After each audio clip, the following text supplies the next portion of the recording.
Turn left. Then, turn left.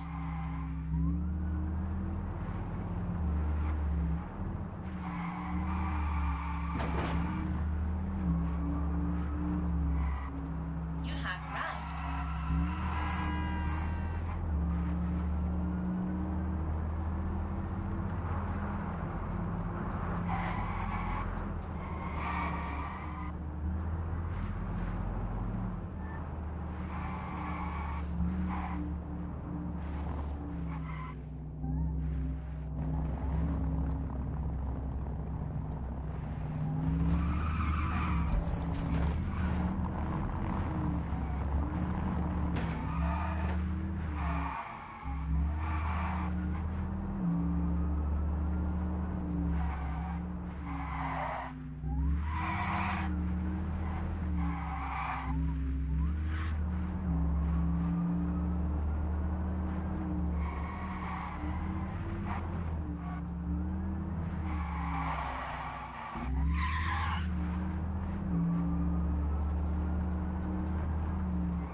right.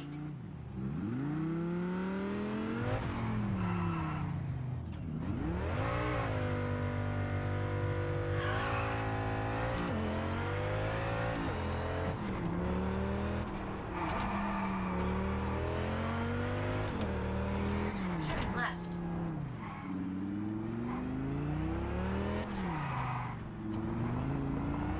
Turn left.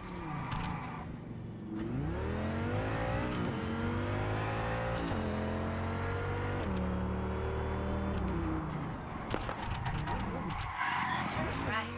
Then turn left. Turn right. Then turn left.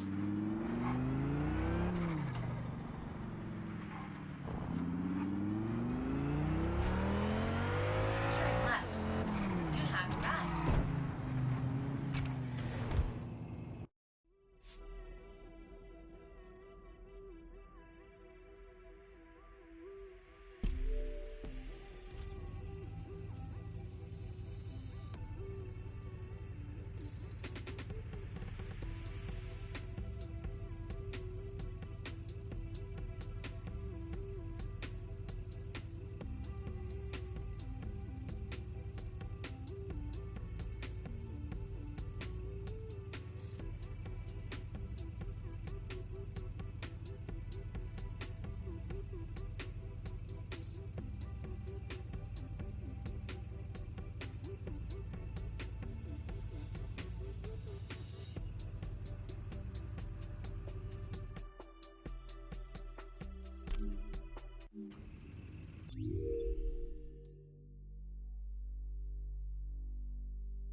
Turn right.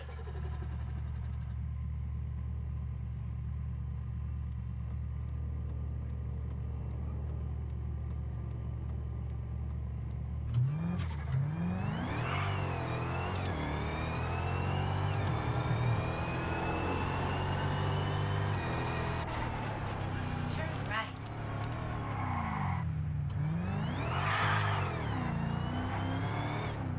Turn left. You have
a lot more attempts trying to get back there. One thing we did manage to do was beat the second fight, but back out of the dungeon before going through the one-way road again. So, after some froggy business and throwing explosives at our friends, we're back to Forger Hollow. It's our setup for those who are interested. Reaching the boss was, as always, a huge challenge, but once we reach her, we deliberately play like an absolute coward. We do not want to be one-shot by whatever the hell that thing was earlier, so keeping our distance is essential. After she reaches about 30 HP, we dodge her lunge and throw a high-potency bliss at her. Juggling procs the maximum of 4 times, finishing her off. Job done. This was the first time I was super proud of something in this run, so I'm going to upload the regular speed unedited footage on the Patreon, as well as a few other full-length dungeons and bosses from this run. Thanks to all these people for supporting the channel, by the way. I really appreciate all of you. Time to infiltrate an Imperial base to get our bloody car back. We can't take advantage of the stealth mechanic because it's perfect, just fine like us. Let's smash the enemy, especially when there's multiple of them. We still find a Regalia, but we can't just ride it out of here. Oh no, that would be way too simple. Instead, we first have to deal with this MX wonderful mech, which is pretty much a beefier reskin of the Loki boss from Chapter 2. Again, we're forced to play like a coward and get knocked down repeatedly. A good strategy is to use this giant tank as a shield, making us immune to its missile barrages. We still have to stay on our toes though, because it can launch airstrikes at us from above. Shortly afterwards, we're instructed to use the Imperial turrets to blow up energy tanks, which obviously we're not allowed to do in this run. Instead, we get absolutely swarmed. I mean, look at this, there's dozens of enemies in all directions, including swordsmen, battery soldiers, snipers. It just feels completely impossible. Our teammates are down and we soon follow suit. Second attempt, dead again. Third attempt, and this time we take advantage of a single open doorway at the far corner of the area to exit the combat circle.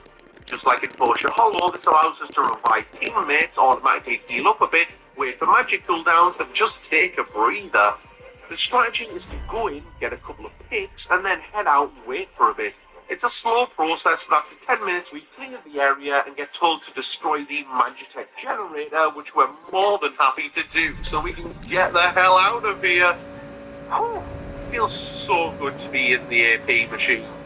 Ah, smell that lovely fresh air. After handing in more side quests, we sit through a super emotional cutscene to mourn the death of a character so forgettable that Square Enix literally had to patch in flashbacks of who the guy was. And it's time for Chapter 6. We give Iris a lift, who seems happy enough. Fetch more dog tags for Dave, who has the most generic name in any Final Fantasy game. Pick flowers with Gladio, install more car upgrades, rescue a dying chocobo by immolating its corpse, and keep farming AP while AFK in the car. I turned the screen off while I went to cook dinner, and when I came back I saw this. A bruise to the face. I have so many questions about what happened leading up to that point.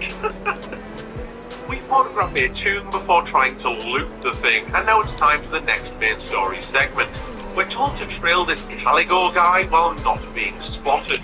Problem? Well, we can't take down any of the guards because that would require a physical warp strike, which breaks 2 rules at once, and magic is not an option because it would attract too much attention. Here, you're supposed to point warp to avoid detection, which we're not allowed to do, while continuing on foot instantly gets us spotted. Is this the end of the run? Thankfully not. We find a small opening next to the shipping container which gets us behind the guard, but how the hell are we supposed to get through this gate without being spotted by him? Again, we're supposed to point warp, but that isn't an option. Hello. We're frantically trying to find any way forward. Oh, sod it, let's just go for it. Oh, damn it. Strangely enough, because we've made it through the gate, the game respawns us here, at the place we would have ended up if we had done a point warp. Nice! That's got off a decent chunk. We're at the next choke point, but 2 guards are watching it this time. Surely this must be impossible now. These stairs are fake and useless, but thankfully we can just slip past the guard's view and subdue the lone Gallagher. But we're not out of the woods just yet. For the first time in the entire game, we are alone and up against an entire army. We try meeting up with our friends, but we're just getting battered. How on earth are we supposed to make it through here? Well, we hook the left side and keep dodging. Despite being downed, we crawl onwards and reset as soon as we're out of the combat area. Now we're up against another one of these mechs alongside Prompto and Gladiator. But within seconds, things are not looking good. Damn, we're dead. Next attempt. Now, dead again.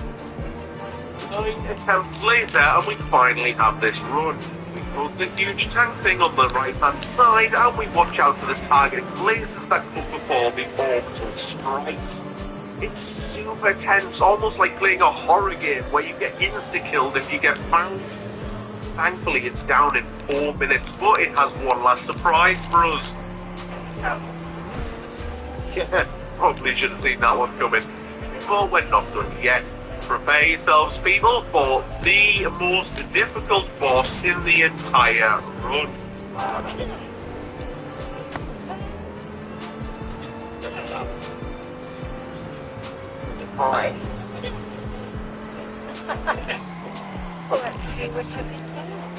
Having a high wind is a super fast and agile boss with quick, relentless attacks, a huge health pool, and she can fly around high up in the air and dive bomb you whenever she likes, meaning there is more hiding from her. This fight couldn't get any more difficult, right? Wrong. Waves of enemies are constantly spawning infinitely in groups of 4 who can shoot at us from a distance. Aranea almost never stops moving, meaning there are very few opportunities to actually throw magic at her. Some of her attacks also seem to be undodgeable. Facing through all the good fire is draining our MP fast, and even if we kill them off, a new wave of 4 spawns approximately every 60 seconds. Our first run was pretty good. We got her to about half health before being repeatedly dive bombed. We buy another max HP upgrade from the Ascension tree, but again it's level based, so our health only goes up by 4, which, let's be honest, probably won't ever make a difference, but hey go. After that, well, check this out.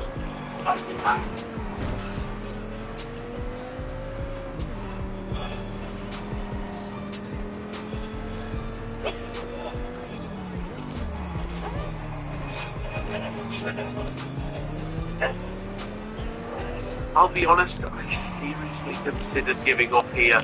Not just because the boss seems impossible, but I thought to myself, if this is a mid-game boss, what on earth is fighting the late-game boss going to be like? But after the hell that was Vulture Hollow, we have to do this, we have to see how far we can get. Okay, let's go. We may have failed this fight dozens of times, but we learned a lot from going through all that. Here is how you beat Aranea Highwind with only magic. Start by throwing a spell and then sprint to the right hand side of the arena, making sure to be directly underneath this section of the gangway when she does her initial leap. This causes her to crash onto the metal, which gives way and causes her to stagger a bit, buying us a bit of time. We now hook this blue staircase ladder thingy beside the giant tank, as it will sometimes cause her to get confused and try attacking you through it instead of going round. We keep using fire spells because the flames can stun off her for a few seconds, buying time for the cooldown to pass. The soldiers are in, but their spawn point is far from here, so they take a long time to get to us. We only attack the soldiers if and when it is completely safe to do so. Try to keep at least 1 or 2 of the soldiers alive, as this prevents the game from spawning another wave until the entire mob is dead. We create space and try taking advantage of the awkward geometry of this metal grate on the floor, but the soldiers flank us to shoot us down. Thankfully, Aranea misses us, accidentally killing one of our own soldiers instead, and Prompto gives us a reviving pat on the back. From there, it's back to the blue ladder. The awkward angle causes Aranea to get stuck behind this tower, which is an excellent time for another fire spell. She didn't get Stunlocked this time, sadly, but it's enough for her to upgrade her weapon and push on to phase 2. Yep, she's still at half health.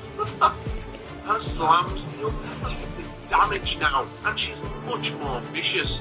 Thankfully, she doesn't seem to be targeting doctors very much, and her AI seems to be a bit, disorientated, for lack of a better word. Not that I'm complaining.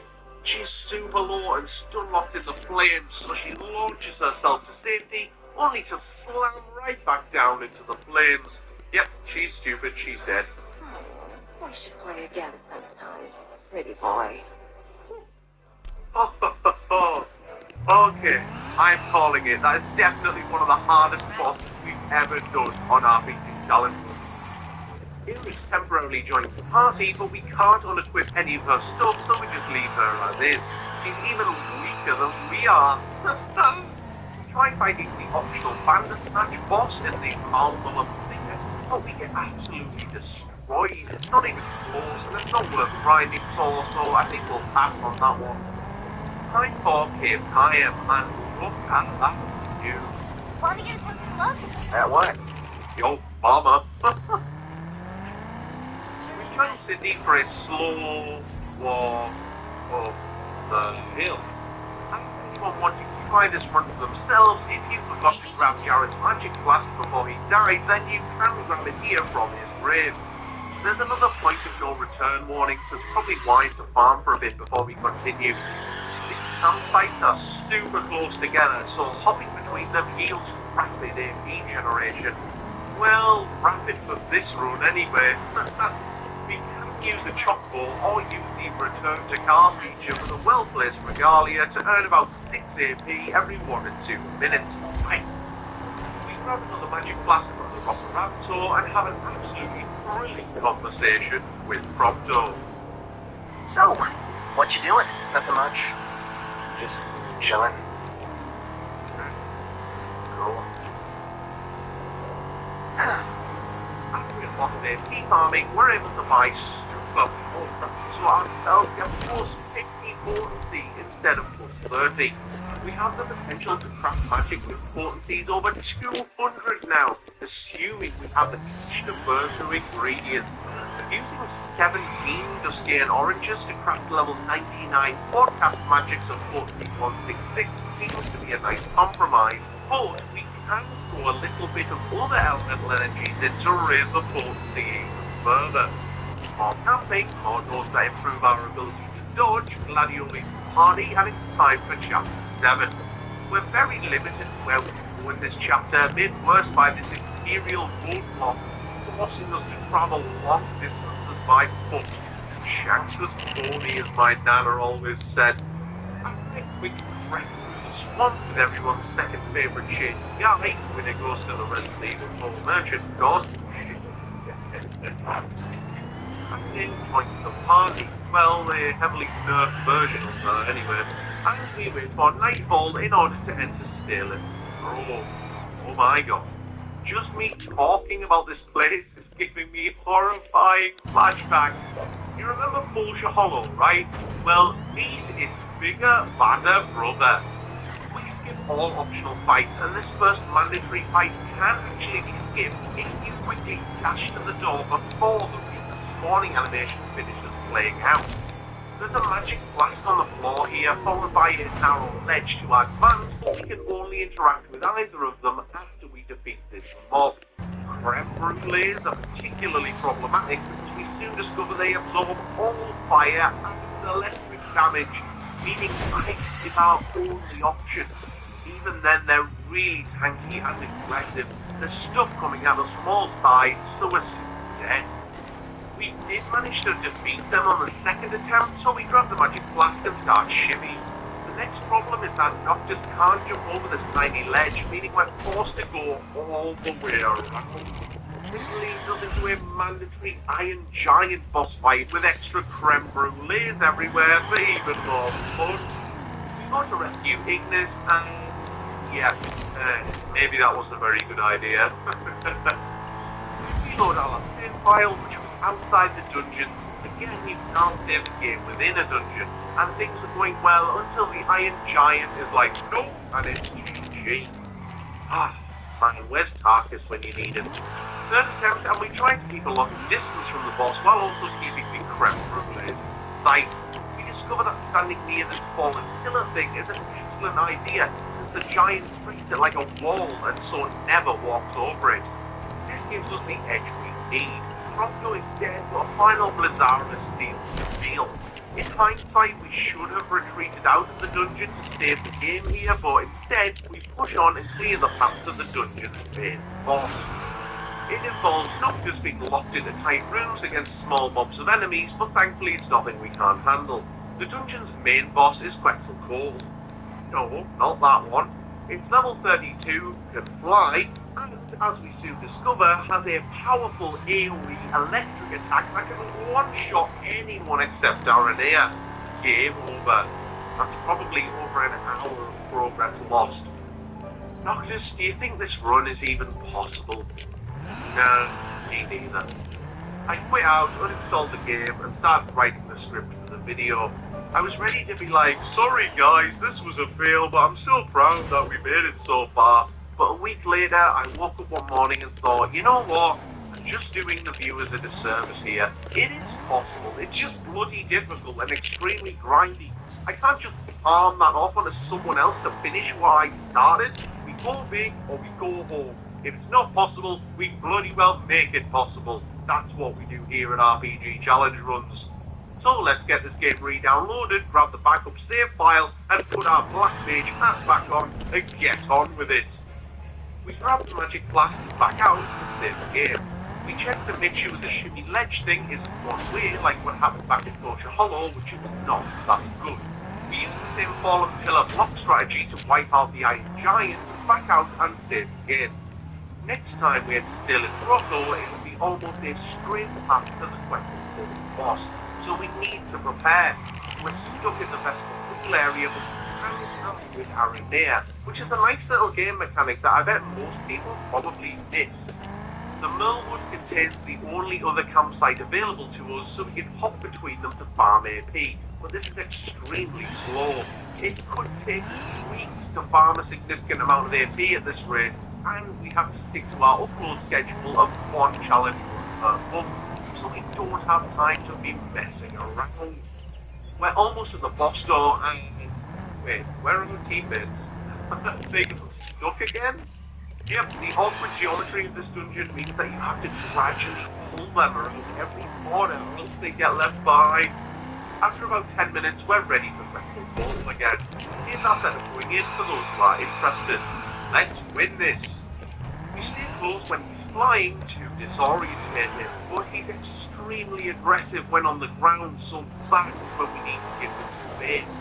For example, yep, not enough space. Cheers, Ignis. You'll notice we're using high potency ice magic as it deals 20% extra damage to this boss. Wow, I'm really surprised that blast didn't kill us. We spin the boss, create distance, lure the thing away from our allies, and it seems to go AFK for a while. You okay there, amigo?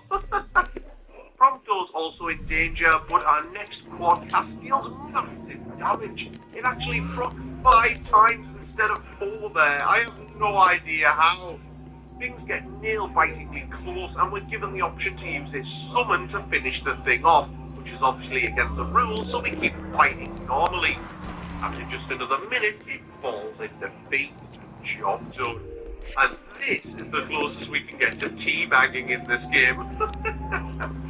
We grab the mithril and head back above ground. I've never been so happy to see a dark, dank, rainy swamp in my life. We lose Aranea now that we're in Chapter 8, but that's okay, because after cleaning out some imps in a power plant alongside Code Hunter, who is definitely not Gladio, our friend returns. Now, I have a question for you, dear viewer. Listen to this NPC's voice. Crispy bread fresh out of the oven. So, ready to get some bread? Thank you. Do you think it matches up with this guy? Can't stop the aroma of bread being baked. Yeah, me neither. We sit through do a quick ad break, catch another fish the size of a human male, sow some seeds in certainly soft soil, continue to farm AP while AFK driving, grab some enhanced headlights so we can drive at night without getting gouged by demons, or to grab some fluffy boys, grab a mystical magic blast from the core, and set sail, leaving the fun open world behind us. From Chapter 9 onwards, Final Fantasy 15 becomes extremely linear and story-focused for better or for worse.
The game's development was very rushed, which likely caused this, but post-release patches did help to smooth things out a bit. What do you think about FF15's late game? Are you a fan of it, or do you wish that the game was all open world? I'd like to read your thoughts in the comments section. I think we had some good discussions going on last time. One thing I'm sure everyone agrees with is that Alticia is beautiful, especially for a game released in 2016. Though admittedly the proportions seem a bit off, so it feels like you're on a ride at Disneyland. Hey, look here, one yacht, one canoe, right? Boom. Now there's a second yacht apparently. We can interact with Umbra at rest points to recall memories. I travel back in time and access the open world area again, but I'm not sure how exactly we're able to hand in side quests that we complete within Alticia back to people in the open world, because canonically Noctis took a one-way trip. Best not to think about it too much. After acing the first secretary's meeting, we're on a gondola heading straight for Leviathan. Wait, we didn't prepare for this! After a quick speech from Luna Freya, the High Queen is summoned and we rush forward, dodging all the optional mobs along the way. Like with Titan, we deliberately fail all QTEs, but it's just chip damage and therefore meaningless. When chatting with Leviathan, we choose to request rather than demand their power. Demanding does give an AP boost, but makes Leviathan stronger, which obviously we don't want. Here we go, the trial of Leviathan. You're supposed to beat this fight by warping to the various buildings that are floating all around the giant battlefield, as well as warp striking Leviathan directly, which obviously we can't do. We are stuck on the starting platform with no allies to revive us if we take a hit, and Leviathan is out of range of our magic. This is the most vulnerable we have been so far. We try to time the second cast for when Leviathan rushes us, but we get knocked down into the water. The game does also revive us, which is nice, but we can't warp anywhere, so we're trapped down here. Basically a mercy kill from Leviathan at this point. Second attempt, and it's clear that timing these magic spells perfectly is vital to winning the fight. Our first spell does pitiful damage, then we dodge another charge and some blasts of water before we get downed by a flank. Thankfully though, we're still on the platform this time and the game auto revives us after a short while. We're ready up for fire up for spell number 3. Come on, his health bar hasn't even moved yet. Slow entry. Nice! It's enough for the cutscene to trigger and we're on to phase 2. In this phase, we're forced to fly around the battlefield shooting magical sword beams. This section is mandatory and we are technically magic, so I'm not counting this as a run fail, provided you do not use any warp strikes, which we don't really need to. Noctis gets a huge boost to his max HP here, and honestly, it was just really fun to feel badass for a few minutes, instead of a coward who spends half the run hiding behind rocks and tanks. We break off its fins, drop its HP to 0, get protected by Titan and Luna, and we're on to Chapter 10, The Heart of a King. We walk around the train until it arrives into the station, capture some chicklings, appreciate some gorgeous graphics, and travel into the past to see if Noctis has learned how to open a door yet. No, that's not how you do it. You have to push the side that's away from the hinges. Try again. Oh, this guy needs more practice. We saw an up-to-date photograph that we took in the future to a guy in a memory of the past. Just stop thinking fourth-dimensional. Play a game of Spot the Difference, grab another magic class that has been washed up on the shores of Golden Peak, and try that door again. No! Oh, this makes me angry now. We push on with the story alongside Blind Ignis, shut down Prompto. Took more photos today. You want to see? No. Find a cool little mechanic that the devs threw in. Water we're standing on, it's completely turned into ice due to our Mazara magic. But after the battle's over, it turns back into water. I thought that was kind of cool. In response to Gladio's question, we choose the Show Resolve option, boosting our vitality by 50%, which is basically defense. The only other option would have boosted our strength instead, which is obviously useless to us. Time for the Marlborough boss fight. Here's our setup going in. The Ascension grids are looking pretty good now, especially the Magic tab, which is almost maxed out. Let's go. The fight begins and we concentrate on exploiting its fire weakness, but Gladio is almost instantly dead. This thing is very powerful and has lots of little guys joining it in the arena. Its bad breath skill deals huge amounts of AoE damage, as well as, of course, various negative status ailments. All of our other allies are quickly killed off, so we have to do the second half of the fight ourselves. Soon enough, it's down to 0 HP, but it doesn't die, instead automatically recovering about a fifth of its health. Try again, and we have the same thing. We're told to flee and regroup. We do, pull back, do anything. The boss just resets the full HP. Our allies are dead, and we're close behind. Second attempt, dead again. Okay, after a quick Google search, it seems like a lot of people became equally frustrated with the wording of what the game asks you here. When it tells you to flee, it actually means go to the red arrow in the battle arena. But contrary to popular belief, Ignis does not have to be alive, everyone gets automatically resurrected, and a few seconds later the cutscene plays out. One more fire magic spell, and it's out of there. Job done. That's another royal harm for the collection. Chapter 11, in the dark. As soon as the chapter begins, we find ourselves under siege from an entire Imperial platoon. We have to defeat them all before the train's health bar depletes all the way down, and we only have Prompto to back us up. I'm really worried about our damage output here due to the long magic cooldown. Well, we seem to be managing okay. Soon enough though, they roll out an Imperial tank, which the game says we have to point warp to or else it's game over. We try doing nothing, but it blows up the train within seconds. Second attempt, and we try to reach the tank without using the warp. But there's a metal fence blocking it and we cannot pass, nor can we throw magics through it. It seems like warping to this tank is a mandatory, unskippable requirement to advance the story, confirmed by the cutscene that plays out after you do it. As always, I'll let you decide if you think we filled the run or not, but personally I'm going to continue because it was a compulsory action required to advance, and therefore I don't think you should be penalised for it. A similar thing happens in the next section, in which you're forced to walk between some ships in order to take down 4 assault craft. Again, there's no way to physically beat each vehicle without warping, so providing we stick to magic only and don't actually warp strike any enemies, I'd say we can bend the no warping rule for now. It's still a horrifically difficult section of the game though, because there's obviously a time limit and the game forces you into very confined areas, with tons of enemies and very poor visibility. After 2 aircraft are destroyed, we just about survive the third, but then this happens. Yep, our magic spell vanishes into thin air. I think this is a bad glitch caused by the fact that we're aboard a moving vehicle, but it causes us to run out of time and the train is destroyed. Second attempt, and we have a really rough time aboard the third aircraft. We try to use the turret for cover, but as soon as we throw out our next spell, we get battered. Third attempt, we try switching up the order and even try landing on the back of some aircraft instead of the sides. This leaves us super vulnerable. Another death. Finally, we have this run. We need Prompto to deal with the guys on the train while we quickly get to work.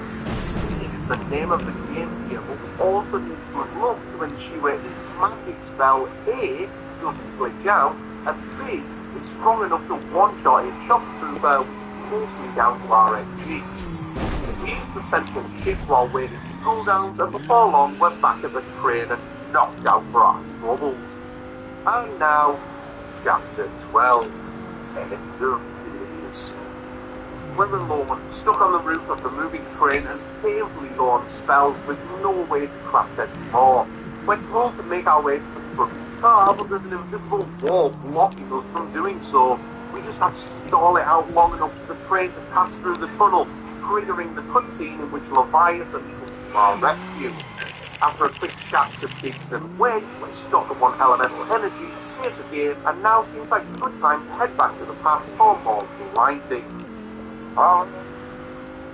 Welcome to the exciting life of an RPG challenge runner. Yep, life couldn't get any more exciting.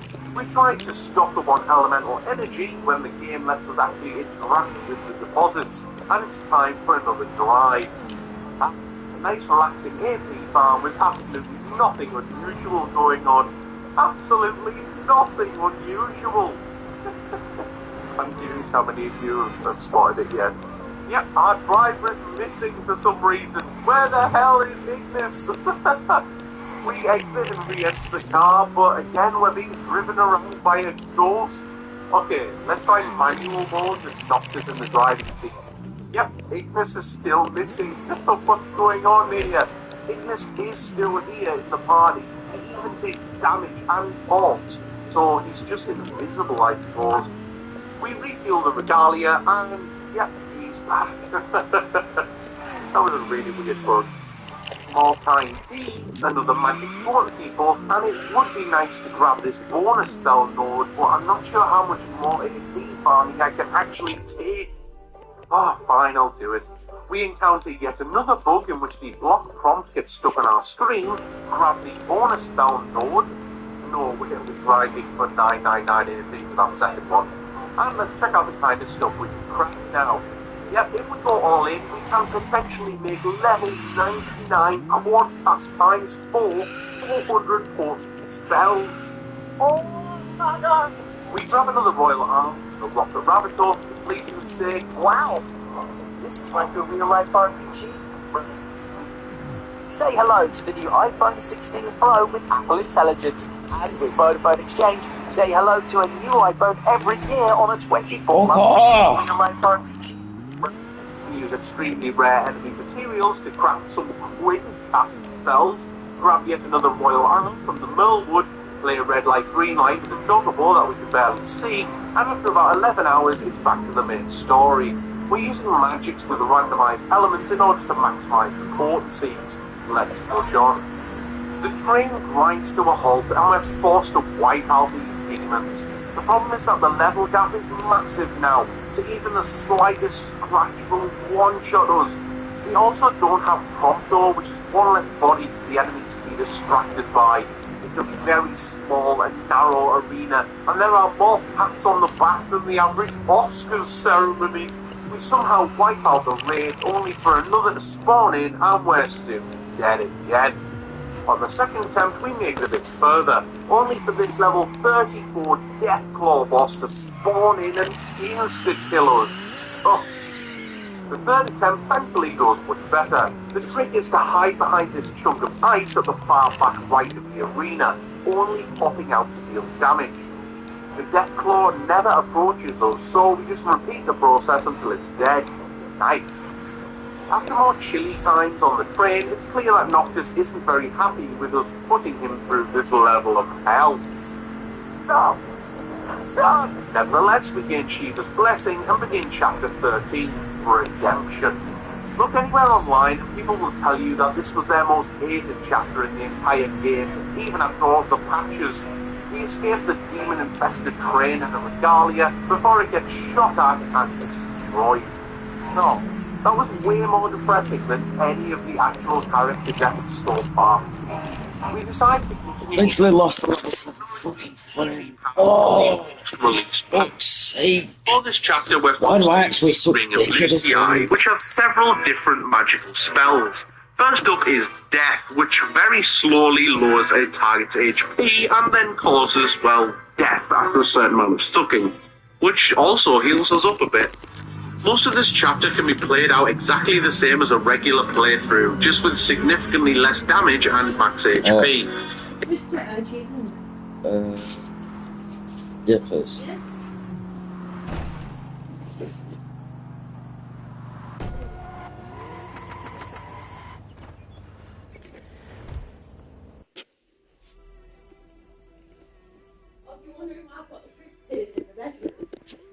When Joshua's friends come, they come and help themselves. Christ. Or just shove them in the bedroom.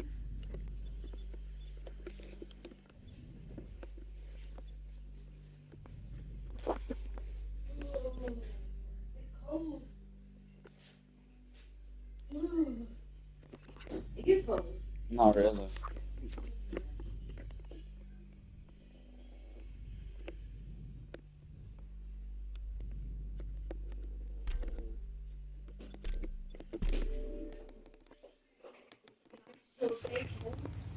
Yeah. Turn right. It's nice that there are no rest points scattered throughout this extremely linear chapter.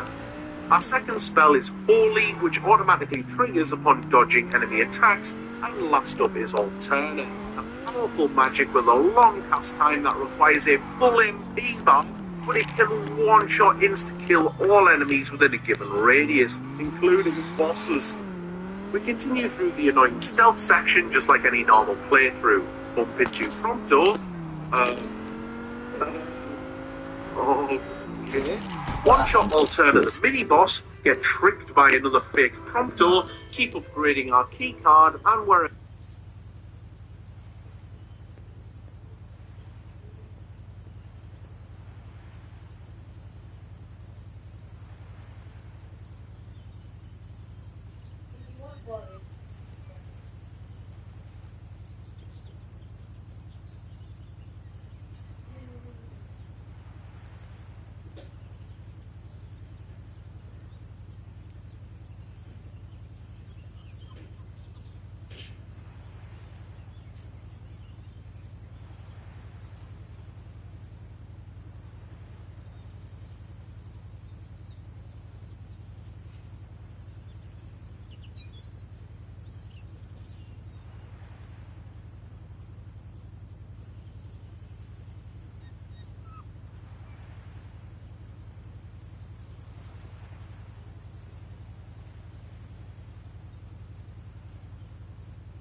and were eventually knocked down into the depths. After another sad moment, mourning a character that we met once, we grab the final royal arm, Sword of the Father, which obviously we can't use right now as it is a weapon. Instead, we just keep using magic with the help of a ring. There's a nasty Horus boss here who can insta-kill you, but it's easy to dodge while you wait for the lift/elevator to go down. After another rest, we save the game, and oh my god, we've been stuck in this chapter for hours. After even more fighting and upgrading our security clearance, we get trapped in an electrified corridor and the walls closing in. Thankfully, we get rescued, we do the front door, and the gang is all back together. We now have access to all our and magics. It's a fair argument that we shouldn't use the thing of TDUSC anymore, instead of relying on our own spells, and it's clear. So how about this? We try to use only our regular magic spells, but failing that, we will use the magic spells. I think that's the fairest way to do it. After Functional Sources is the best photo ever, we've cracked some top tier powerful spells and head on into those raids or spikes. Hey, remember that ridiculously overpowered death claw who's one-shotting us with ease? Well, that thing is level 34, while Opposite is level 44. We're barely scratching it. Such a small fight, we're trying to rescue this here, resulting in our first death. On our second try, all three teams will get right up to the health off it. Soon afterwards, he starts summoning dark magic spells, and even with our finger constantly holding down the dodge button, wait, again. Some of his attacks are just flat out undodgeable, and there's nothing he can do about it. The only way we're ever going to be able to beat this guy is with magic from the Ring of Lucii. We wait for full MP and a window of opportunity. First alterna, failed to connect. Remember, it's only a percentage chance, not a guaranteed insta-kill. Allies are falling, but thankfully the next cast seals the deal. Now we're back with Solo Noctis and have to reach this hangar gate before it closes, but we clip the edge of a fence and get wiped. Second attempt, and it's nail-bitingly close. Get out of the way, you big brute. Whew, thank goodness. Such an overwhelming sense of relief. We reach the crystal, struggle to hear what Arden is saying over the volume of the background music.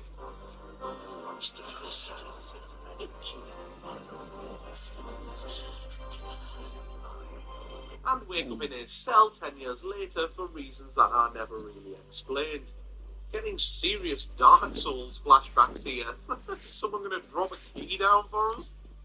Time for the final chapter of the game, Homecoming.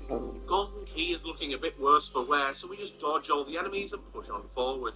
We have a long way to go, but after a cheeky detour, we're picked up by Talcott and taken to Hammerhead. Oh wow, he still has the Cactuar statues from a side quest we completed earlier. That's a nice little touch. The final battle will commence once you leave Hammerhead.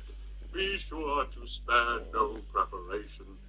Well, there's no way we can prepare, so let's go. We dodge all enemies with the exception of this one mob in the underground walkway that we're forced to fight in order to interact with the button to unlock the next door. Attempt 1 ends badly. Attempt 2, same thing. There's just so many of them. Attempt 3 goes a little bit better, but still nothing. Attempt 4, and the strategy here is to stay mobile. Keep jumping and keep weaving in between the pillars. Basically, you want to make the enemy AI tracking as confusing as possible. Somehow, we finally defeat the mob and push on through. We grab the final rest point of the game, short work for the Waywalk King with time slow and predictable, and head on into Citadel. There's a mandatory boss fight here, but if phase 1 is super slow and he's right. Our distance from him and dodge him as he takes fire blasts. We do get downed a couple of times, but our AI teammates seem to be getting better at actually reviving him. Nice. Before long, we're onto his much more powerful phase 2. In his phase, he's much more agile than pretty much any enemy in the game so far. We can use the bridge's geometry to temporarily get him stuck on his orange paving, but he easily frees himself into with magic from the TDUSC again for alternatives. Turn left. On our end, Jesus. On. Yes! Yes! It triggers and the guy finally learns to chill out the background. Rather than the fact that you keep going trying to face the final hard. It wipes out our friends, the rather than cheating on them, we just put off and die. That's everything into final boss fight. We're stopped full of side questions, one passes and our section 3 is pretty much expected to make it. And yes, there's more point here, but again, managed to trigger the cutscene and start the battle. So, the fight begins and we immediately find a distance between us. Well, that was fun. On the second attempt, we stay relatively close to him, making him into the fire as he constantly dashes around the place. We do run out of MP at one point, crouching near the back of the knocked down and lost. Before long, we also start magic where we knocked down enough damage for him to jump us and victory was two. This is another super flashy magic sequence, very similar to phase 2 of the Leviathan fight from earlier. Again, we're finding endless streams of magic sword beams and resisting the temptation to perform a warp swipe. It's easy to defend and dodge, plus we have a massive health bar and we are constantly regenerating HP through maximization. Needless to say, after only a few minutes, the PTAs and doctors launches a barrage of foil arms at Arden, getting shaped him off. Not content with that, Doctor sacrifices himself to also defeat Arden in the afterlife. Can you beat Final Fantasy 15 at level 1 using only magic with all these other restrictions in place? Unsurprisingly, yes, there's an argument to be the CI famous on the phase 2 and 3 fights was bending the no weapons all that there was supplementary in chapter 11, but I think we're just splitting hairs at that point. I'm really proud of this run. It was ridiculously difficult, insanely grindy, but super fun. I had a blast and I hope you did too. If for some reason you're not sick of the sound of my voice yet, you can check out our pacifist run of FF13, in which we try to beat the entire game without dealing any damage, or our no magic, no shop run of FF12, which was a lot harder than expected. But as always, let me know what games you want to see us do next. Alright, look after yourselves. See you later, everyone. Cheers. Turn So right. after the run Next, where I turn met left. my wife, that's it. Funny. I've come up with a new recipe. She was, yeah, she didn't find that very useful. Simple. Turn right. You should like and subscribe.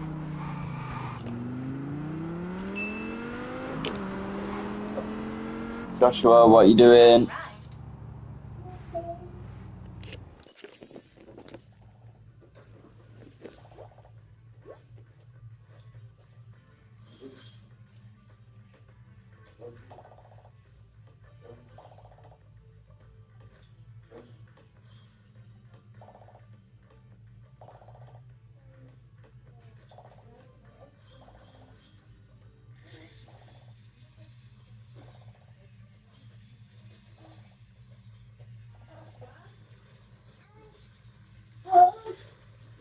Arrived.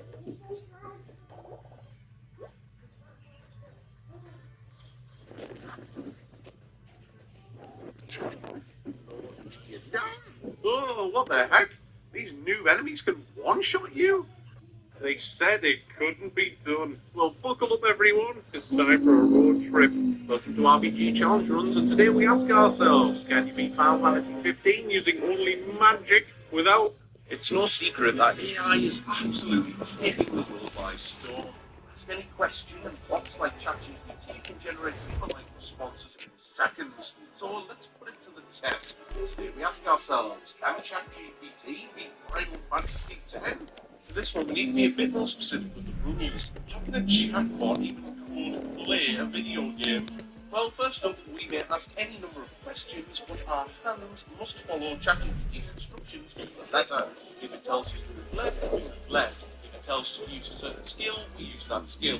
But we only follow actual instructions. That means no assuming anything, no following recommendations or vague words like explore. We must be told exactly what to do, but asking for clarification is okay, especially when we're given false or conflicting information.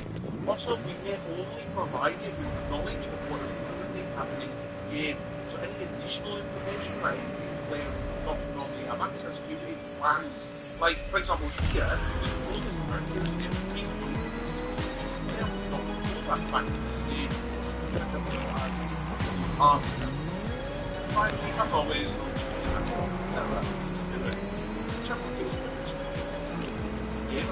save file and resume. I can just try to keep this on the players. Oh yeah, let's see. Section going from saying we have to solve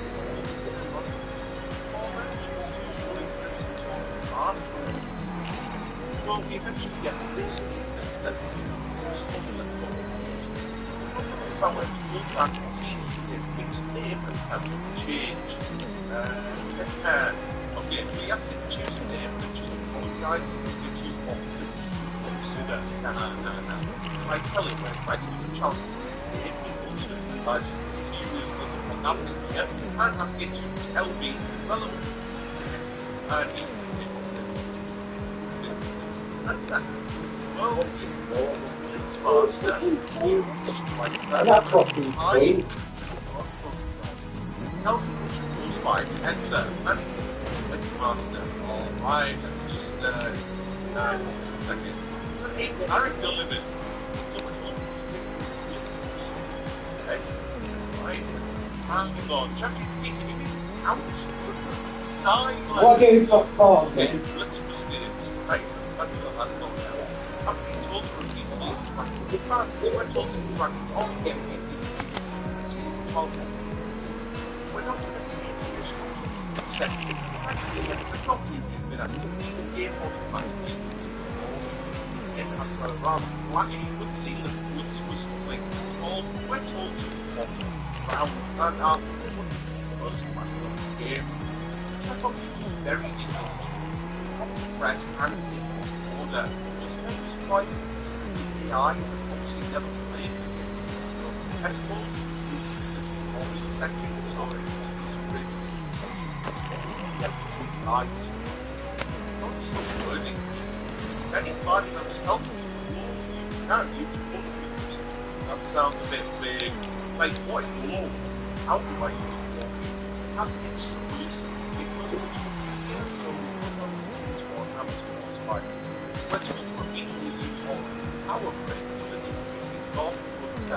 Yeah, that's not an option. Instead, we're talking like machine doors, target, dragonfly. Yeah, okay. Not here. Don't press extra. We then save it. Right? And it just tells us to select attack. Everything else here is just big suggestions like monitor and consider, so I've always linked on the part. Down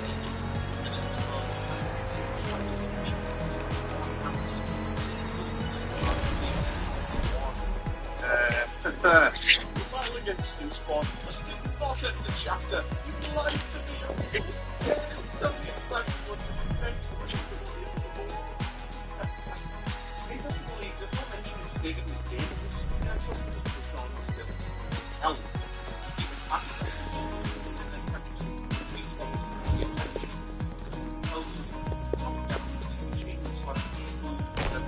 And ChatGPT correctly tells us to follow along. The problem is that it's always fine.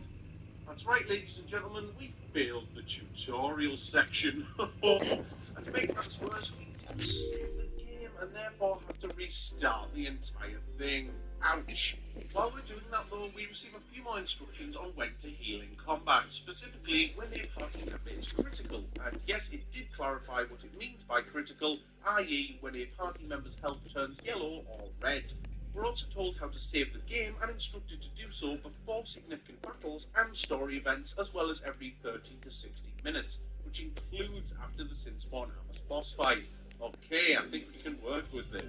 A bit later on, we'll be asking ChatGPT for an actual flowchart/algorithm to follow for each random encounter. That way we can beat each random mob without needing to be constantly asking questions every single time. We're now floating and told to press the button to go down. Alright, here we go. Oh, I pressed the button but I barely moved. Do I need to hold the button instead? Yep, that's kind of vague as to where we should be going.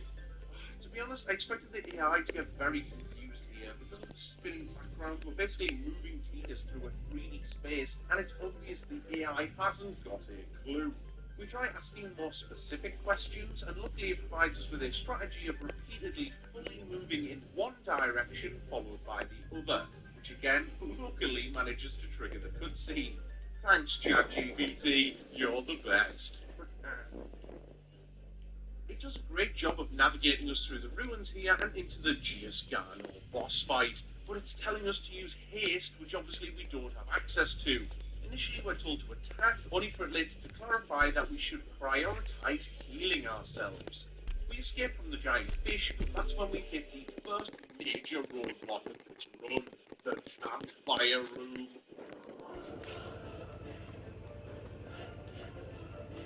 Oh my god.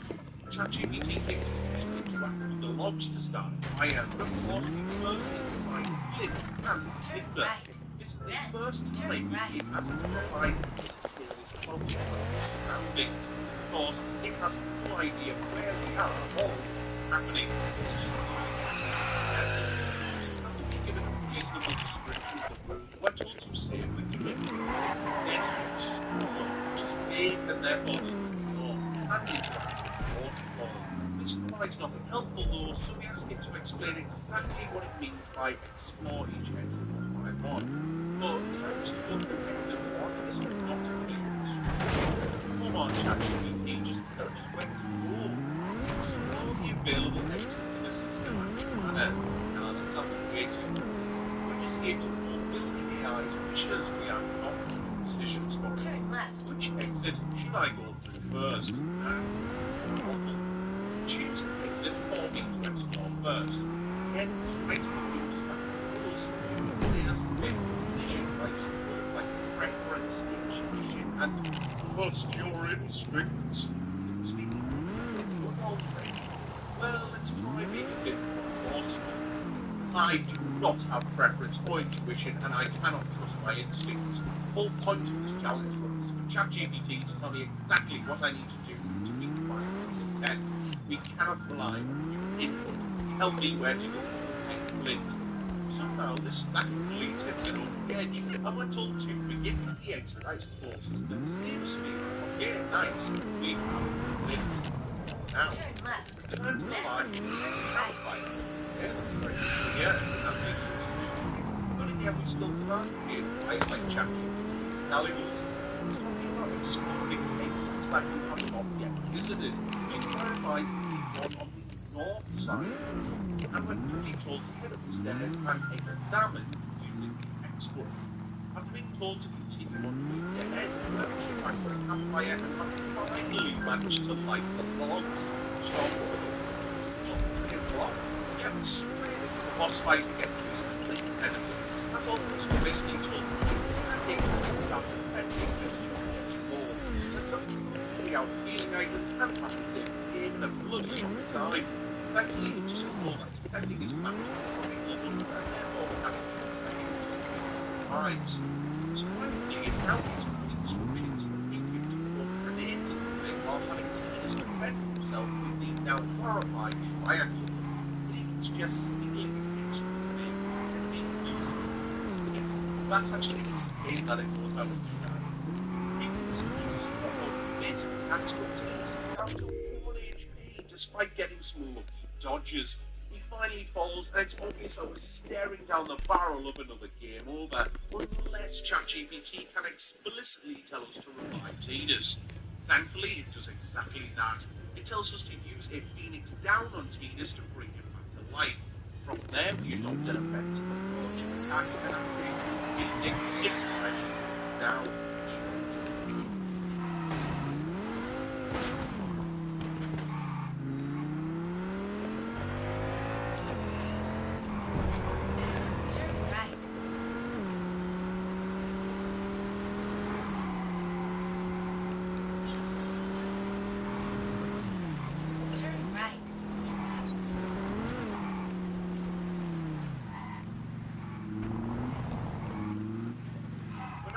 female ship.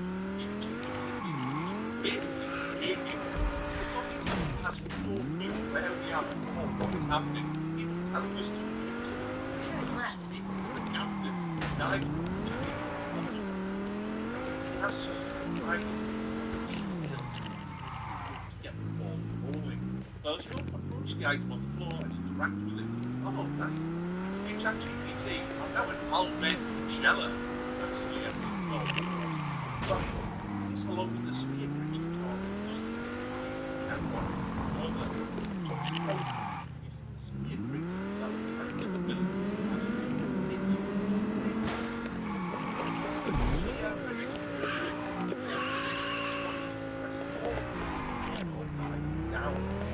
First, it is adamant that we can stay on the water's surface. What creates the making has to be a competition by water. We want to do this step travel here on the Turn right. Then turn right. This time, what goes through the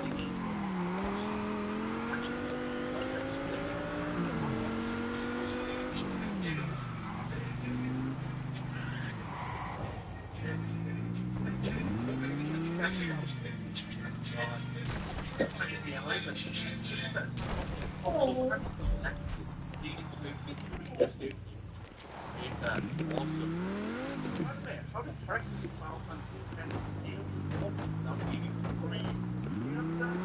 basically just shut up and accept it.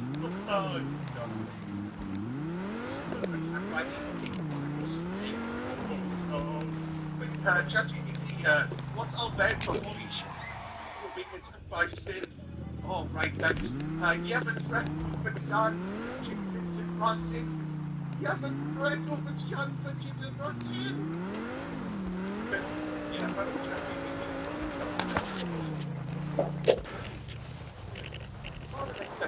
now we're trying to get ChatGPT to create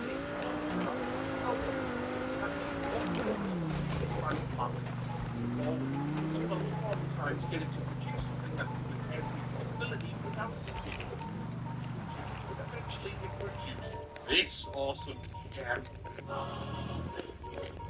Here is one priority battle, which we are going to use in all regular battles going forward. Heal critical party allies, then revive their ones, then perform available overdrives, then defend if still critical or facing an upcoming big enemy skill, then use basic attacks in that order. I cannot stress how massive this is. It'll save us so much time. Of course, we're going to be tweaking as the run continues, but whether or not we can add additional magics or skills in there is completely up to the AI. Kind of reminds me of the captain system. The AI is telling us what to do. Saving the game, the channel does a pretty good job of guiding us by basically telling us what to do.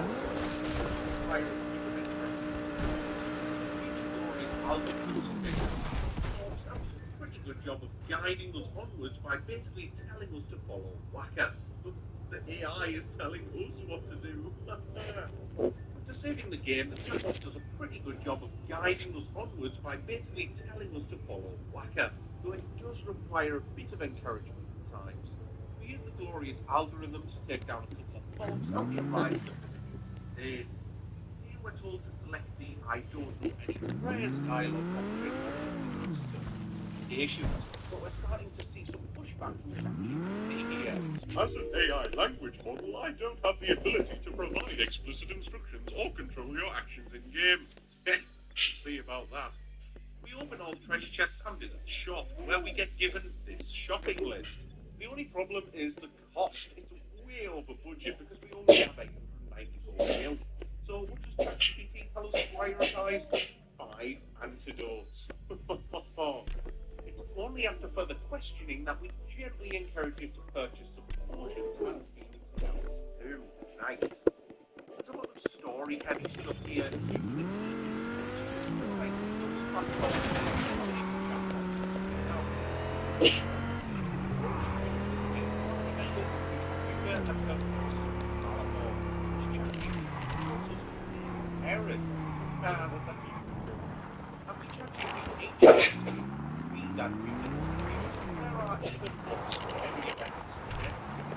here, and we're fine.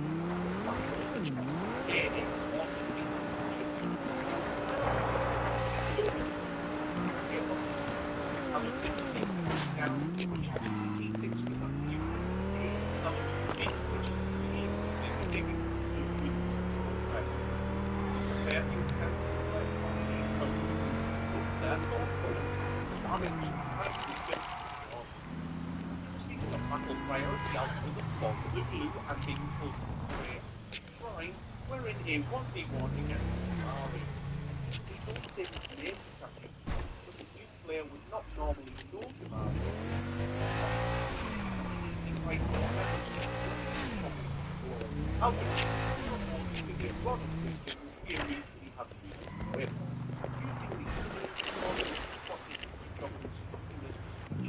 And some of Malafort, I mean, Aaron, but it seems very good. Okay, a regular bit at first, not it. Still quite told to use that magic, I am fine. We're switching in for a sonic wings now, very nice. By the way, if anyone wondering, you can not go to the Malafort sector right there, you blast it today. Change or fire them, followed by the well, energy ray, which deals with instant damage to you know, and like chain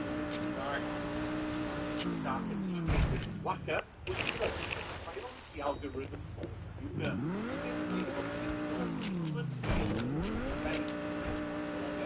We also have to get for a map of priority algorithm for our specific. Eventually, you manage to get it out. For driving possible, then exploit magical weakness if possible, then needed, then nothing needed, and finally, this why? It says that we call you algorithm for our capable of driving form. We want the browser for Silica, but I don't want to keep again. What is this?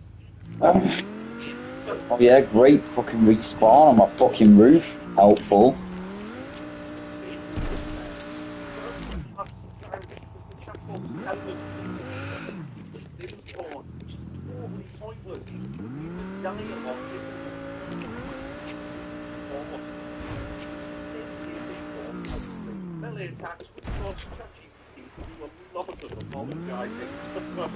Thankfully, after a painfully long time doing this, nothing, we're finally told to stop in Liverpool and repeat just right the thing.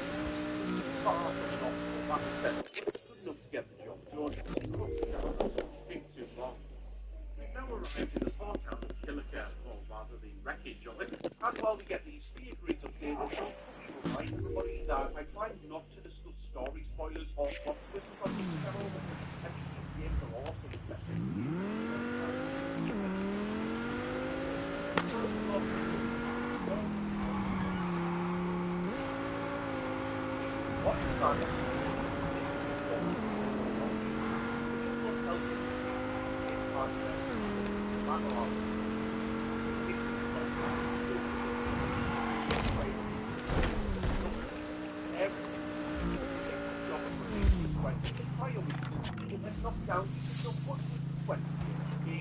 Thankfully, the overdrive is fully charged, so we launched the energy ray for a good chunk of damage before being knocked out by a little bit of H2O.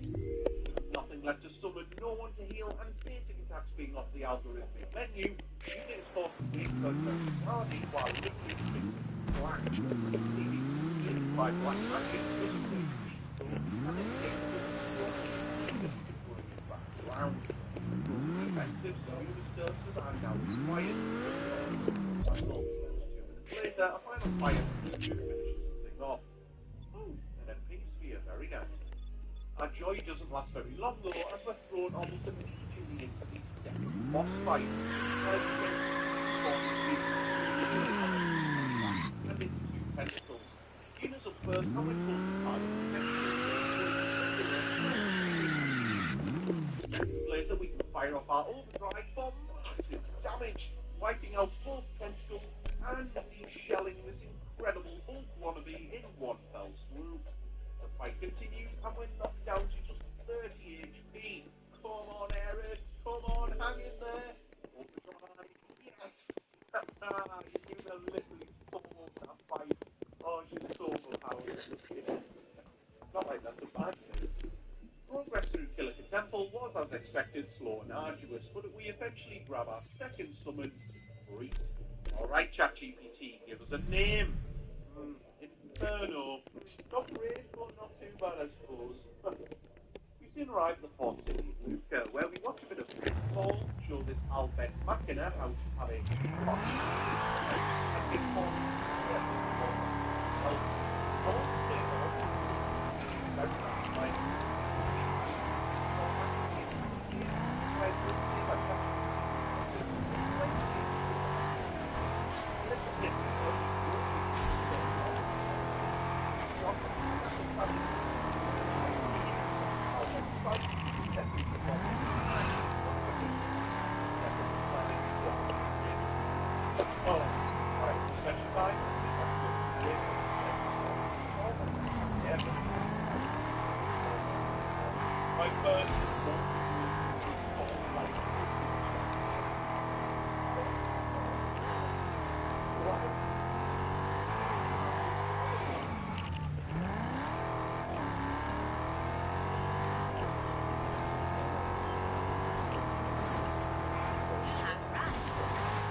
surprisingly easy.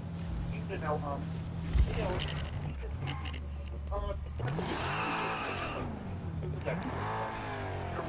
it's over. But not for long. Because next up is the boss, Chocobo Eater. And if that name alone doesn't make you feel sad, then I don't know what will. ChatGPT seems a bit confused about the boss mechanics, so let me bring everyone up to speed. Basically, you can knock the boss backwards by inflicting damage, but it can also do the same to your party, with the reward items being based on whether you defeat it normally, push it off the cliff, or get knocked off the cliff yourself.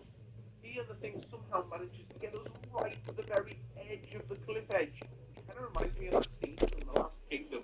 But thankfully, Inferno's Hellfire wipes it out, and we can now hire Chocobos as a reward. Cracking brilliant.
this thing that counterattacks with power to inflict various negative status ailments. But most fights can be completed with either Luna's big black rescue spells or an Aeon's overdrive. After meeting the world's worst father, who decided to bring his young son to an active war zone, ChatGPT literally murders a guy before we begin the since-born Greek boss fight. There are 4 body parts to this boss: the head, the 2 arms, and obviously the body. We're told to swap in Waka for his dark attack after picking up the head, and we oblige this, despite Waka obviously now being very under-leveled compared to our party. The problem is that by falling into a settle, we're barely damage, and dark attack is maybe wiping the enemy anyway, but and the chatbot everything can tell us to ditch moving back into the cheated, and when the arms are down, it's time for an all-out attack. I've been waiting for this. The fight took up a bloody long time, and almost 20 minutes. We'll be quiet. Come on there. But we're not done yet. Oh yes, the game just loves boss fights. Warren is automatically and we also have guest members for Alex Rose. ChatGPT wanted to just fire along. Understand what it's not infinitely fight into a 7-minute swarm. We're actually out of this hellhole. If you want a question of trials or something easy, thanks again to chatbot in my GN or something, and we're told to rename our third kid of Ixion Canvas. Pretty good. Pushing up the moon goes down flank road is again pretty straightforward. All enemies still have weaknesses. Boys, like this option here is burn, baby burn. It's here that we get the ability to change our heroes. So let's see what our AI overlord wants to do. Well, we're told to give Malachor a Eric some moves, cheerful, or terror. Pretty good choices for current summon and most of these kind of redundant or whatever. And yes, we did get clarification of all the strong spells of their basic counterparts. A big finally threatening to giving a guy our cash. It's time to ride.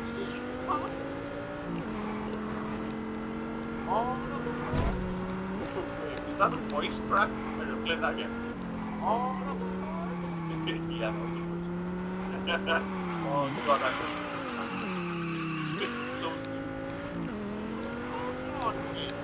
halfway across the river where the party big view and suddenly kidnapped. Oh no! Kane is Waka are the only ones looking after her though, because the developers want to create water animations with the remaining characters. Either that or just didn't want to get her wet. Again, we fulfill our chatbot overlord's demands using dark attack even though the boss remains blind, and after 4 minutes the princess has been rescued. Is everybody okay? I'm sorry, we're all okay now. Back on land, we rescue final party member Riku and push on to the city of Guadalajara, where everybody walks like the military from Sly Cooper 2. After so long, like the sky is evil. We watch it quite frankly stunning Turn right. Yes, pushing through the thunder flames and the cloudy woods, but finally Jam Sperrimore. And oh boy, this was so good. You see, what ChatGPT really does not understand is that Sperrimore absorbs all elemental damage except for one randomly chosen element, which changes as the progresses. This means that things like Infernal's Hellfire are actually really the boss instead. Damaging the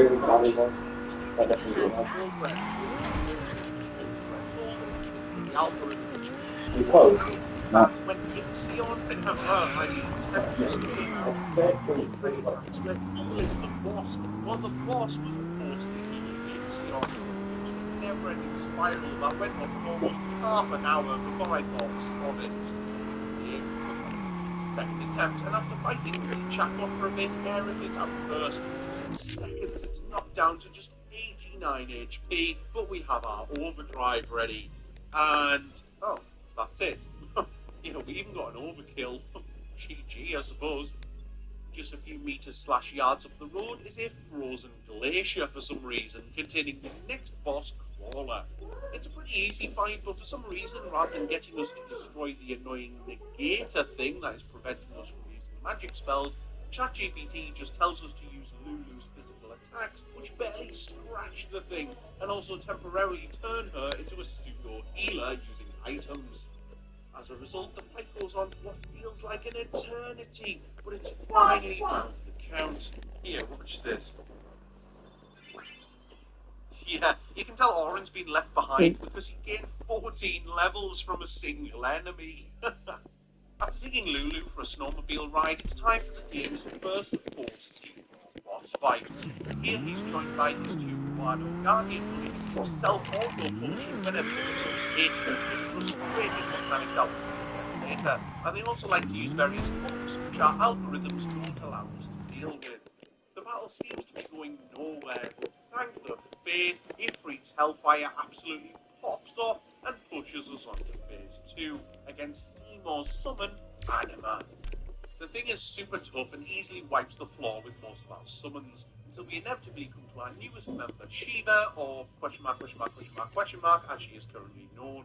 1 Diamond Dust later, and it's back to Seymour himself. He now has access to powerful multi-target black magic spells, which he dishes out faster than a jobber knock postman. Needless to say, we get absolutely obliterated. There's only one thing for it. We need to grind some more. After obtaining precisely 4 levels, we're back for another attempt.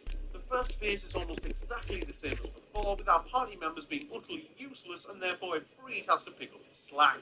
Against Anima, her overdrive utterly demolishes Ixion, leaving just Shiva to finish things off. Seymour is quick to finish her off though, and we're now exactly where we were before, just with slightly higher stats. But will it be enough to tip things in our favour?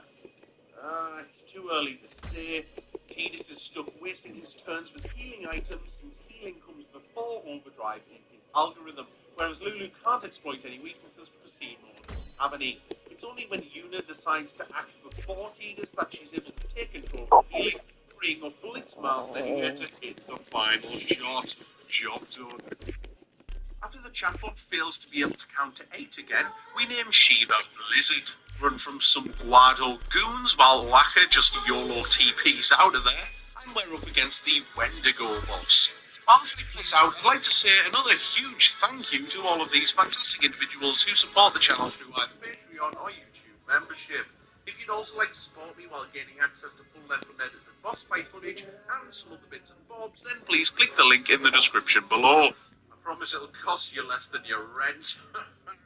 These videos take a very long time to make, often well over 100 hours each, and I'm not exactly swimming in ad revenue, so your support really is appreciated. Cheers. Anyway, we went to go down, we're either under the lake or on top of Sin, or both, depending on who you ask. We just talk to our friends until we somehow find ourselves waking up in the Bicknell Desert.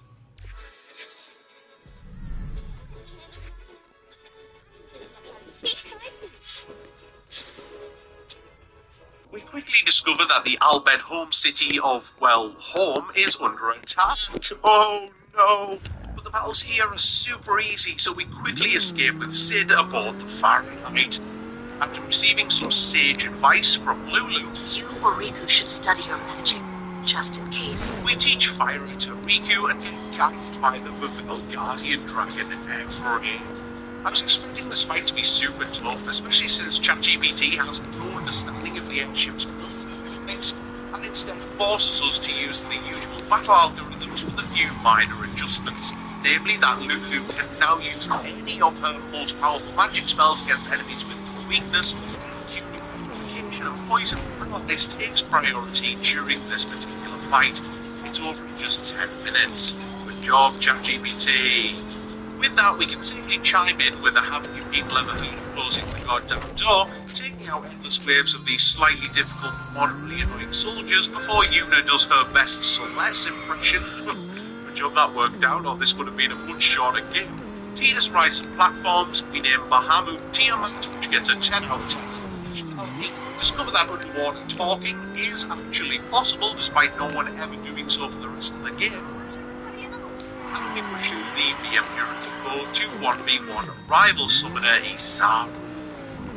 It's here that ChatGPT actually updates Yuga's algorithm, telling us to now prioritise healing and curing status ailments before summoning. Better update the little infographic there. For those who are interested, the fight was a complete joke because Aerith was more than capable of wiping out most of his team before Inferno finished off his bombs. Nice. Time to the water section with TDUSC and Riku versus Emperor 211. Surprisingly, we're told that we should use the open lock function whenever it's available, which leads to an incredibly easy fight as the thing actually gets stuck behind a gate. Not sure how we can still attack the thing, but hey ho. Using this method does involve skipping two permanently visible treasure chests, but they just contain mediocre weapons. It's whacker, so I'm really happy to be out of here. With everybody happily reunited, we can push down this Mavel corridor thingy and onto the second Seymour fight. We're told to swap Kimari back to Lulu and we just push on with the usual battle out.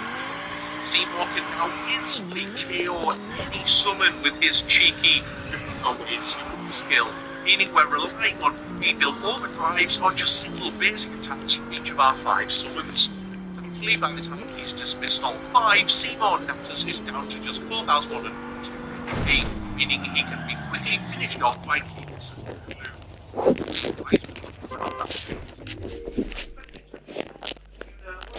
a bit like Grand Pulse from FF13 in that it's a little break from the linearity, giving you a few more options to explore and side content to complete. Chefbot gets a little bit overwhelmed here, but it all basically boils down to this. Visit the shops, rent a chocobo, complete mini-games, which I'm guessing means the chocobo racing, visit the Cavern of the Stolen Faith for the optional Yojimbo summon, and talk to all NPCs along the way.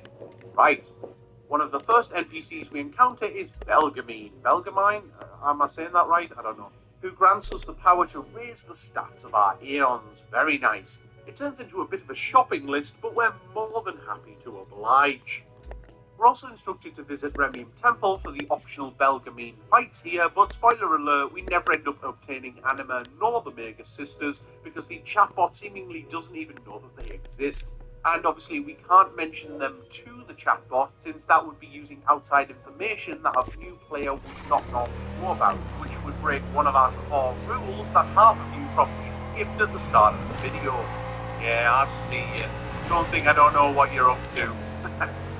Defender X was surprisingly an absolute cakewalk, but after Shiva shows your Jimbo a bit of girl power, we enter the correct dialogue option with maximum bribery discount and manage to nab your Jimbo for just 195k.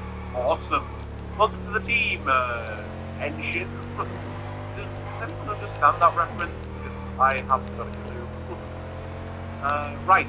The party pushes on to Mount Gargan's, where there is a mandatory 1v2 fight using our severely underleveled Ronso friend Kimari.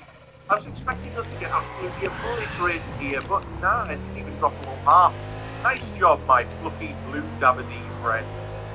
Right, strap in people, because it's finally time for what is widely regarded as the most difficult boss in Final Fantasy X.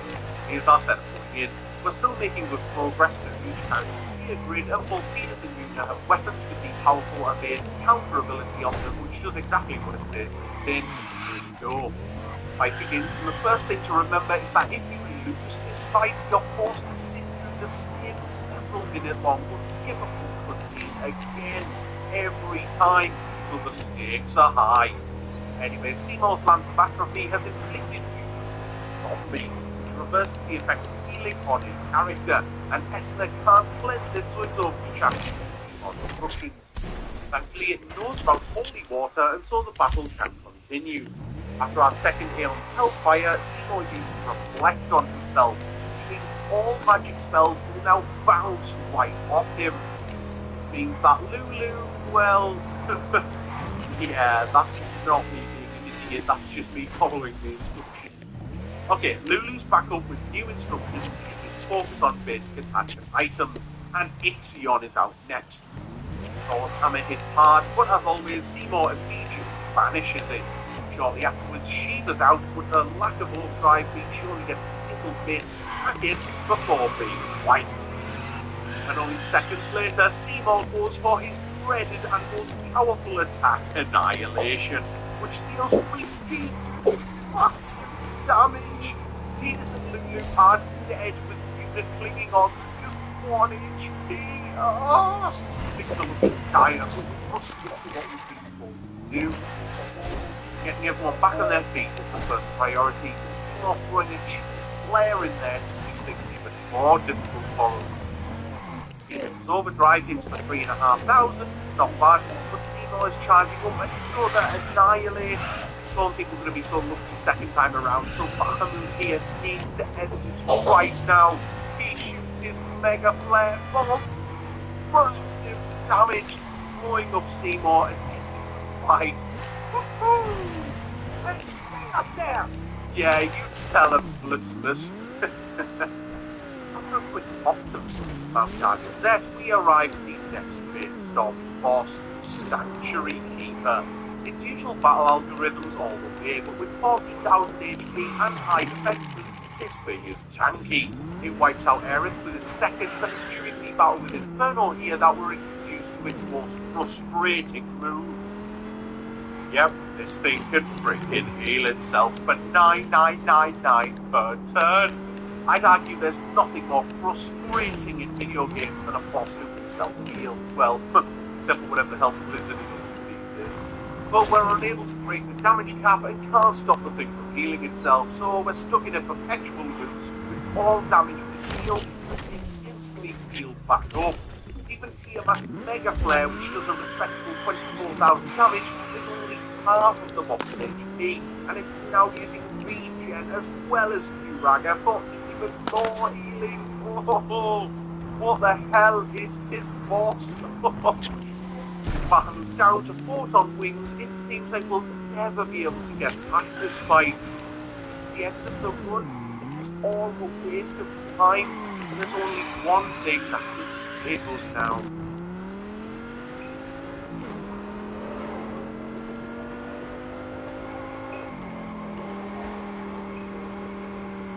Pay attention here, 10% of our money as previously instructed, and it rewards us with a moderately powerful Wakasashi. Those of you who played this game before know exactly what we're hoping for here, but everyone else is probably like, Oh man, this guy's so much money. fucking hell, why is he such a bitch?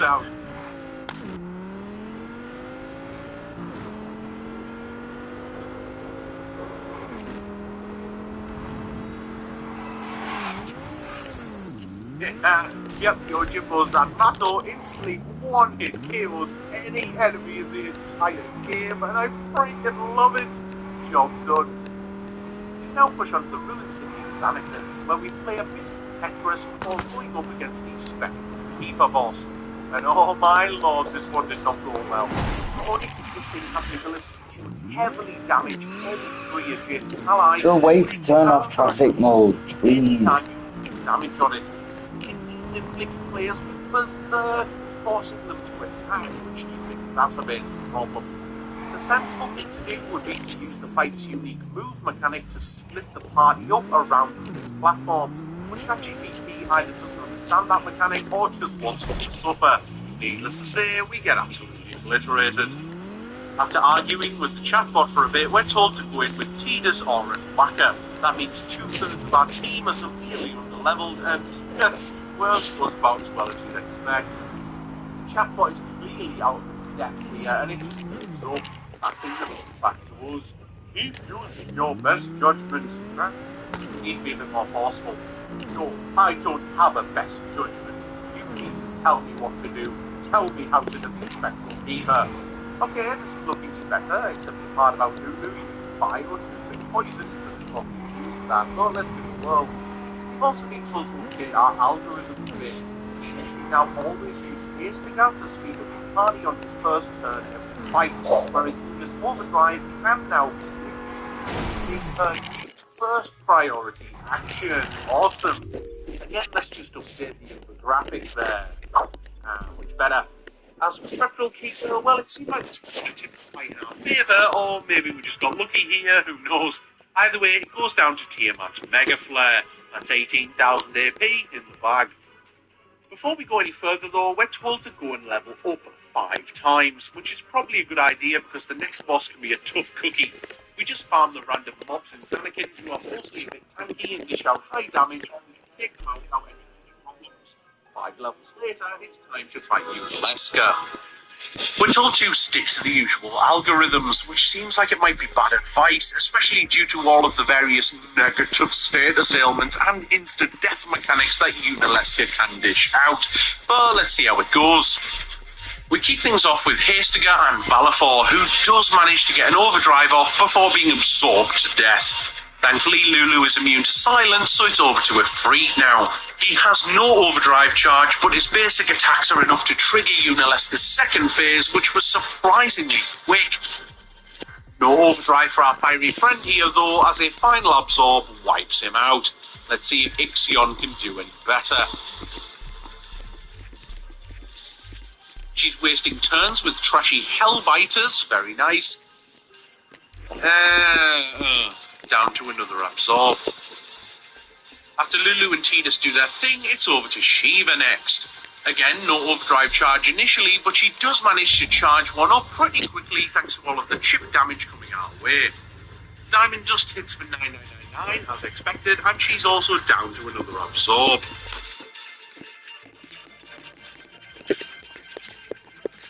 Bahamut's next with a Mega Flare ready from all that mob farming. It's 29,000 damage is enough for us to push onto the final phase. Jesus Christ, look at that face. We're cursed from Mind Blast, meaning no more overdrive charge, so we just go for basic attacks until we're inevitably absorbed again. Tidus' overdrive tickles the thing, and it's over to Kenshin. Can he pull off his Zanmato a second time? Well, in short, yes he can. GG, Unileska, GG. Now that we've reached the end of our pilgrimage, we gain full access to the Fahrenheit. We could go anywhere we want, including tons of hidden secret areas using special codes and, just go straight to the places that progress the main story. Got it. For anyone who hasn't played the game before, I'd highly recommend inputting these codes as well as these coordinates to access tons of new optional side areas here. Basically, it's your chance to nab all of those pesky treasure chests that have been just out of reach throughout most of the game. Anyway, time to fight Sin. First up is his left fin. Honestly, there's zero challenge here because it mostly just sits AFK while you hit it. Tiamat gets the last hit in before Sid's airship seals the deal. Ouch. The right fin is an almost identical fight, so I'll save your time. The short version, it went down to a Yojimbo Wakizashi. Nice. Our party hops on down to deal with the next four, Sin-spawn Janace, which I hope I'm pronouncing correctly. Sadly, our summons have not replenished, so we only have Kenshin, who seemingly refuses to Zanmato for such meager payments, despite multiple attempts. Lulu's Firaga is thankfully enough to overkill the first enemy, but with no summons left, unit is on healing/buffing duty. This phase isn't too difficult though, it's just kind of tedious, so after 4 more minutes, a final Firaga seals the deal. Now that's what I call a boss rush. It's still not over though, because after a quick rest, we're up against Sin itself, and he's not happy. The thing has a whopping 140,000 health, and see this bar? Yeah, when it reaches max, Sin uses a world-ending move called Giga Graviton, which causes an instant game over, even if we have a summon out. Basically, the fight is one big DPS check, and the chatbot's algorithms just aren't built for that. Needless to say, we only get about halfway through our second summon before getting wiped. How the hell are we ever going to be able to deal 140k damage in such a short amount of time? There's only one thing for it. We need to grind some more. ChatGPT has instructed us to gain 10 levels, which takes absolutely forever, but we do as we're told before returning. But is it enough? Come on. Nope. Giga Graviton. Literally GG. We see if the chatbot wants to swap up the summons order, which it does, but it wants to put some of the weaker summons at the top of the list for some reason. Yeah, the grab hits us during the second summon, so that made absolutely no difference. Does this advanced AI have any more words of wisdom for us? Yeah, just level up, lol.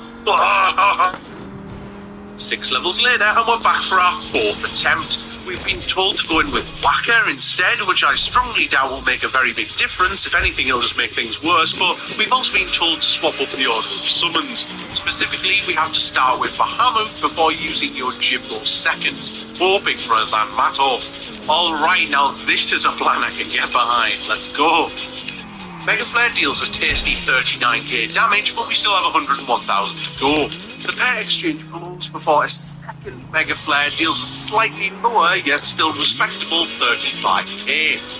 The problem is that Sin's mouth is now fully open and its Giga Grab is ready to go. We're hitting for 6k a turn, but it's going to use it next turn. Come on. Oh, bloody hell, that was close. Thanks, ChatGPT. You're welcome. We're now inside Sin for the very final area of the game, but look who's back, being a nuisance as always. Yep, a guy who can laugh without even opening his mouth. That's kind of creepy, to be honest. Tima Omnis is an interesting boss in that his elemental affinity corresponds to the 4 wheels surrounding him, but ChatGPT isn't interested in those. Oh no. We're forced to stick to our algorithms and hope for the best. The problem? Well, check this out.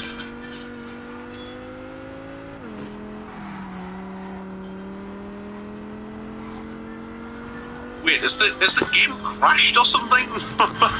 Well, thankfully not. There's just seemed like consecutive turns. Each turn for 4 uses like Firaga. Yeah, this fight went on for a very long time. I'll upload the full version onto Patreon for anyone who's interested, but in short, he fell to a beefy Mega Flare. So, after dodging some icicles and collecting some gems, it's time for the 2 final bosses. The first of which is Checked, aka Braska's final Aeon. Here's our setup going in. In terms of sphere grids, we've completed the quarter main paths, with Tidus now onto the Curaga node, and Lulu and Yuna are more towards the centre. And here's the equipment we've been told to use for anyone who's interested. Let's do this. Jekt is a massive opponent with a ton of HP, 60k in his first phase, then 120k in his second. He's also joined by 2 pagodas who constantly heal him and are generally just a nuisance. But the chatbot wants us to ignore those and just focus on the main boss itself using our usual algorithms. Okay, well, let's see how it goes.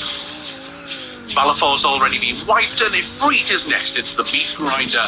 Thankfully its overdrive does temporarily take out the left pagoda, but it goes down in a few turns all the same. We finally have a chance to swap out Oren for our usual party member Lulu. Spyraga deals almost 5k damage before Yuna summons Ixion. Thor's hammer deals max damage and stops the 2 pagodas, great, but Jack now has his overdrive. He throws it, it's kind of crap. Both pagodas soon get moving again and we get slapped out of there. Shiva's up next, but it's basically the same deal, temporarily stopping both pagodas before getting instantly KO'd. Bahamut's up next with his usual Mega Flare, which deals massive damage. 3 lots of 40k plus. Wow. Jekt clearly isn't very happy about that though, and it's time for his second phase. Jekt has his sword now and can deal significantly more damage. I'm pretty confident that once we run out of summons, we're going to have a bloody bad time here, so we just have to pray that the next Mega Flare can hit some big numbers again. The Jekt Bomber Overdrive barely scratches us as always, and we hit for another 40k. Nice. But he's still got 80k remaining and is healing up almost every turn. Meanwhile, Bahamut is down and we only have 1 summon left.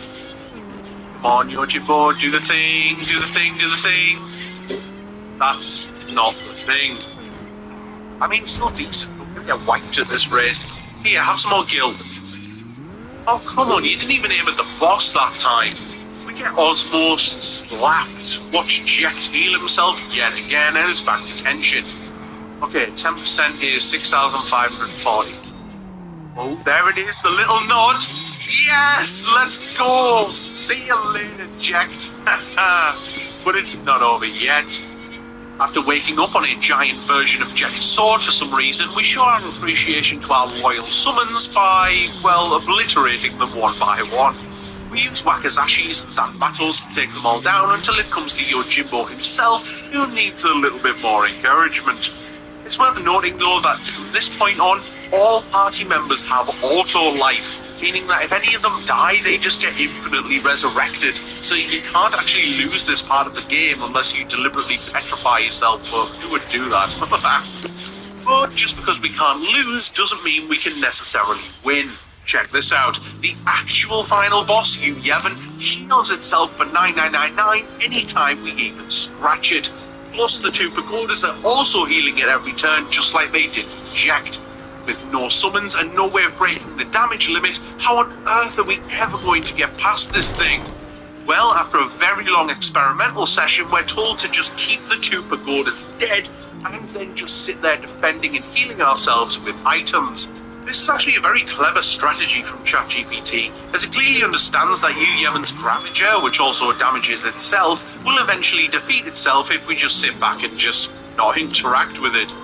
It eventually falls down to just 1,900 HP, meaning TDUSC can run in and deal the final blow.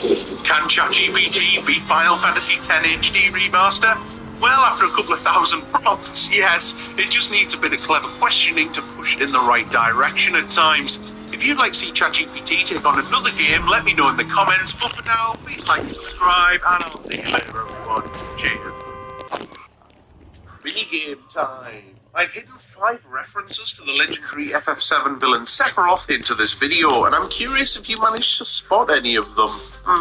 The first person to name all 5 in the comments section will get a shout out in next month's challenge run. Good luck.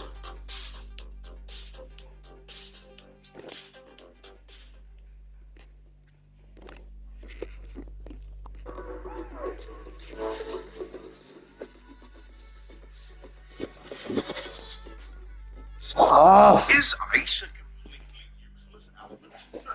Let me introduce you to that light.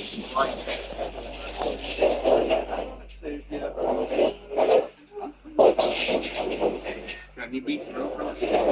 Watch the PS5. In battle, the only damaging skills we may choose are those of the ice element, but any damage that enemies deal to each other or themselves is fair game. We're playing solo, meaning only the player character may perform actions in battle, while all others must waste their turns with defend. No summons, and finally, no glitches, hacks, mods, or cheats. Let's do it.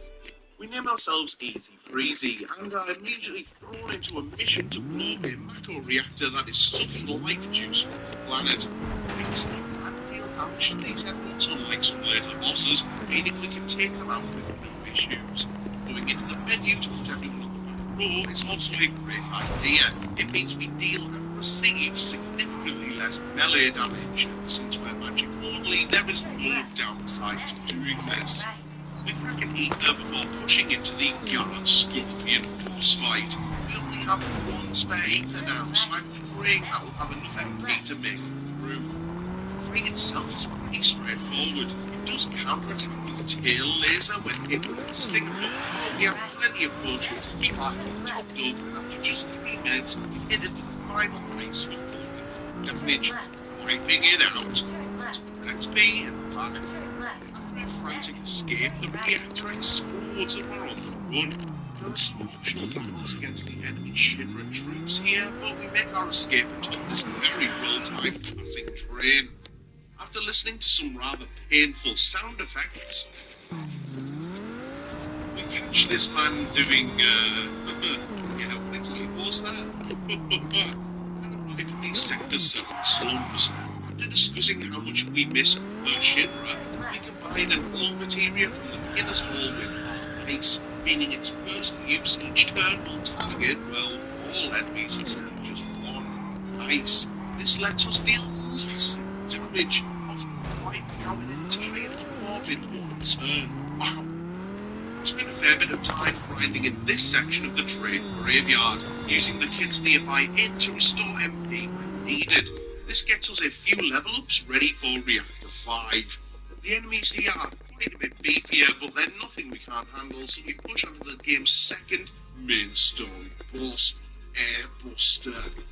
While the fight plays out, let's take a minute to talk about elemental damage in this game. For those unaware, every enemy in FF7 has weaknesses and resistances to different elements, with some even being able to fully absorb your damage and turn it into healing. We chose Ice because it is arguably the worst element in the entire game. Not only are there way more regular enemies that resist Ice compared to those weak to it, but there are also a fair few bosses that are completely immune to Ice damage, some of which are optional side content, but many of them are not. So tactically utilising the game's mechanics against it will be crucial to beating this run. With Airbuster defeated, we fall down into the Sector 5 slums where we meet this kind flower girl. What was her name again? Let's see here. No, we'll stick with, actually, after chucking some pebbles down to help Gareth, we push through this god-awful maze and have a fight with a literal house. Oh god, I love this game. And mosey on into Wall Market. We investigate some very shady goings-on at the Honeybee Inn. Oh dear. And we head on over to the room for a bit of, what is going on in this game? With Cloud all dressed up, we have an uncomfortable run-in with the local sleazebag, Don Corneo, and get dropped into the sewers. The boss here is incredibly tanky. Most of his attacks are kind of weak, so he's down in just over 10 minutes, and we get a 14. So far, so good. Nothing much to report from the sewers or the subsequent train graveyard sections, so I'll save your time. Our next task is to make it to the top of the Sector 7 pillar to stop Shinra from collapsing it and dropping the giant plate onto the citizens below. Most enemies here can't be one-shot, so making it up the pillar takes quite a while. And thankfully the Reno fight is nice and easy because he only uses his annoying pyramid thingies on Tifa and Barrett, leaving us to get repeatedly stuck. Oh, come on, why? Why? An heiress kidnapped by Shinra Turks, things are not looking good for our spiky-haired hero. After more cutscenes, why is it not working?